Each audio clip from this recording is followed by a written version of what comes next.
आपल्याकडे हक्कभंग जो मांडला जातो, हा हक्कभंग एका ठराविक सदस्य संख्या असेल तर आपण देतो, आपल्याकडे येतो, आपल्याकडनं तो मंजूर होऊन समितीच्या प्रमुखांकडे जातो आणि मग समिती प्रमुख हा हक्कभंग, ज्यांच्यावरती हक्कभंग आहे त्यांना नोटीस काढतात आणि ही नोटीस आपल्या विधिमंडळातर्फे त्यांना पाठवली जाते.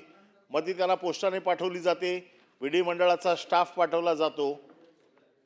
परंतु आज सुषमा अंधारे यांना जी हक्कभंगाची नोटीस पाठवलेली आहे, ही हक्कभंगाची नोटीस क्राईम ब्रांचचे 7 पोलीस घेऊन गेलेत.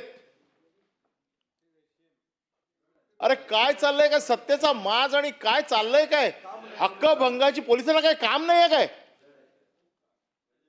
म्हणजे इतके आरोपी मोकाट सुटलेत, त्यांना पकडायचं सोडून हक्कभंगाची नोटीस द्यायला 8 पोलीस गेले.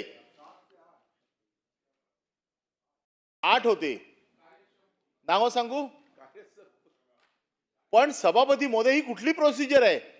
हा कुठला कायदा आहे की हक्कभंगाची नोटीस क्राईम ब्रांचचे पोलीस घेऊन जातात? मी देखील कित्येक वर्ष या समितीचा सदस्य आहे आणि तुम्ही काय घाबरवण्यासाठी पाठवता? तुम्ही काय दबाव आणण्यासाठी पाठवता?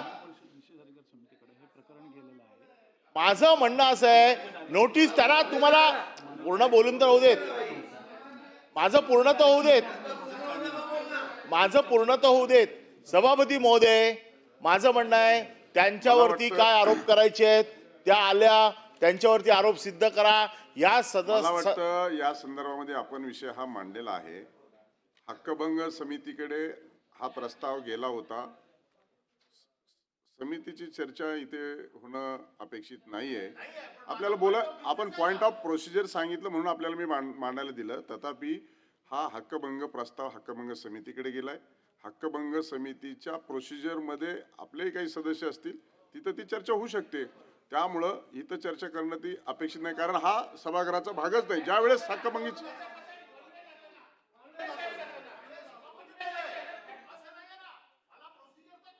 म्हणून मी सांगितलं ना प्रोसिजर. बोला, समिती प्रमुख जास्त वेळ ते सदस्य राहिले आहेत. नाही, मला प्रोसिजर सांगू दे. बस आपला विषय लक्षात आलाय. समिती प्रमुख.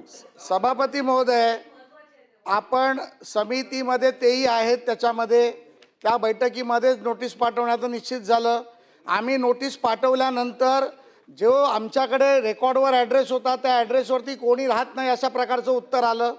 मग त्यामध्ये हक्कभंग समितीची एक प्रोव्हिजन आहे, जर डिस्ट्रिक्टला असेल तर तिकडच्या SP ला किंवा सिटीला असेल तर कमिशनरेटला आपण पाठवतो आणि त्या माध्यमातून ती नोटीस पोचली जाते. आता कुणाल कामराला पण नोटीस पाठवली. कुणाल कामराचा ॲड्रेस आमच्याकडे नाही. आम्ही ती नोटीस DGना आणि पोलीस कमिशनरला पाठवली.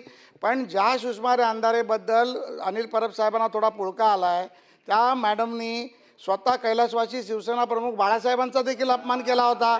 त्या मॅडमनी सन्माननीय माजी मुख्यमंत्री उद्धव ठाकरेंचा देखील अपमान केला होता.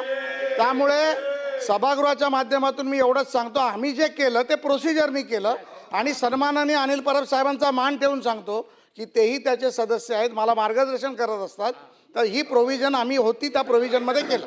तुम्ही एकमेकाचं अधिकचं मार्गदर्शन आता हक्कभंग समितीमध्ये घ्या. आता आपण पुढे जाऊया. Point of information, Dnyaneshwar Mhatre.